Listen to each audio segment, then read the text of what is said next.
અંકલેશ્વરના સુરવાડી ગામની સીમમાં ડીજીવીસીએલની બેદરકારીના કારણે ખેડૂતો મુશ્કેલીમાં મુકાયા છે.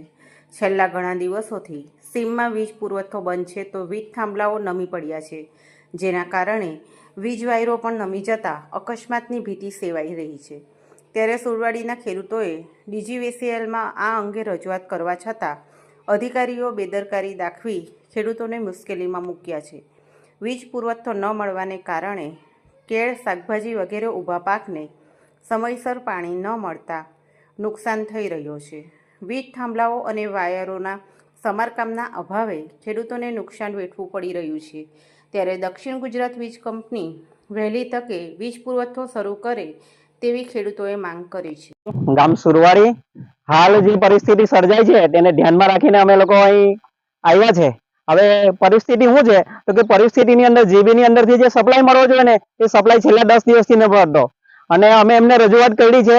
હાલમાં કમ્પ્લેન પણ નોંધાયેલી છે, પણ હાલમાં 10 દિવસથી કોઈ આવ્યું નથી. થાંભલો પડી ગયેલા છે, વાયર તૂટી ગયેલા છે, અને તે પાવર જો ન આવ્યો ને તેનાથી અમારી જે શાકભાજી છે ને અમારા ગામની, એ ગામના પાકોને બહુ ભારે નુકસાન થયેલું છે. અને નુકસાનને લીધે આપણને ખબર હોય કે જો બી રોપ્યું હોય અને એ કદાચ 4 આંગર 6 આંગરનું થયું હોય અને જો એ પાણી ન મળે તો શું થાય? બિયારણ ફેલ જાય. અને મને પ્રશ્ન એ થાય છે કે ખેડૂતો માટે જ આ બધી પરિસ્થિતિ આવે. ઉદ્યોગોને જોઈએ તો 24 કલાક પાવર મળે છે અને ખેડૂતને 8 કલાક જે પાવર આપવો જોઈએ તેમાંય પાછા થાંભલો તૂટી જાય, વાયર તૂટી જાય અને કોઈ સાંભળે નહીં. અમારા ગામના ખેડૂતો ખાસ તો કરીને 2-4 ખેડૂતો મળવા ગયા તો સાહેબ એવું કહે કે કાલે થઈ જશે, પરમ દિવસે થઈ જશે. આવી એક નાનકડી ચોકલેટ ખિસ્સામાં આવી જાય અને અમારા ખેડૂતો ઘરે આવી જાય અને પછી અહીં આવીને જોઈ તો બીજે દિવસે ના આવે, ત્રીજે દિવસે ના આવે. આવી રીતના ફોન પર ન ઉપાડે. અને તે પહેલા પણ અમે 5 વર્ષ પહેલા એક અરજી એવી રીતની આપી છે. અમારી જે 1972 નો કનેક્શનો છે એને વારંવાર અમે અરજી આપી છે. છેલ્લા 5 વર્ષથી અરજી છે.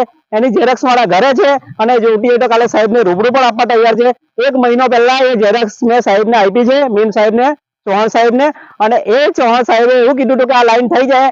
1 મહિનોથી એ પણ નથી થઈ અને એ વાયર વારંવાર તૂટે. એ રસ્તા પરથી લાઈન પસાર થાય છે અને રસ્તા પરથી જો વાયર તૂટે છે ને ત્યારે કોઈ દિવસ મોટો એક્સિડન્ટ થવાની શક્યતા છે. જીબીને એવો વાયદો છે કે 0 એક્સિડન્ટ કરવાના છે. અમે તો 0 એક્સિડન્ટ કરવાના હોય તો એ 5 વર્ષથી કમ્પ્લેન અમારી સાંભળી નહીં. એનું કારણ શું હોઈ શકે? એ જીબીને તમારે પૂછવું જોઈએ, જે ચેનલ વાળા ભાઈઓએ. પણ હું તો કહું છું કે ત્યાં જ તમે આવો, બરાબર છે. અને જો અમને આ ન મળે, માનો કે જીબી અમારી ન સાંભળે, કલેક્ટર, મામલેદાર, ગાંધીનગર જ્યાં પણ રજૂઆત કરવાની છે તેને અમે દક્ષિણ ગુજરાતના સાહેબો લગીન આપણા જે મિનિસ્ટર લાગતા હોય બધા લોકોને ફેક્સ કરીને કહેવાના છે. પણ જો આટલેથી અમારો લાઈટ પૂરી થઈ જતી હોય, અમારી જે વાત માની જાય અને કર નાખે તો પછી એ વાત અમે ખુશ ને પણ ખુશ, બરાબર.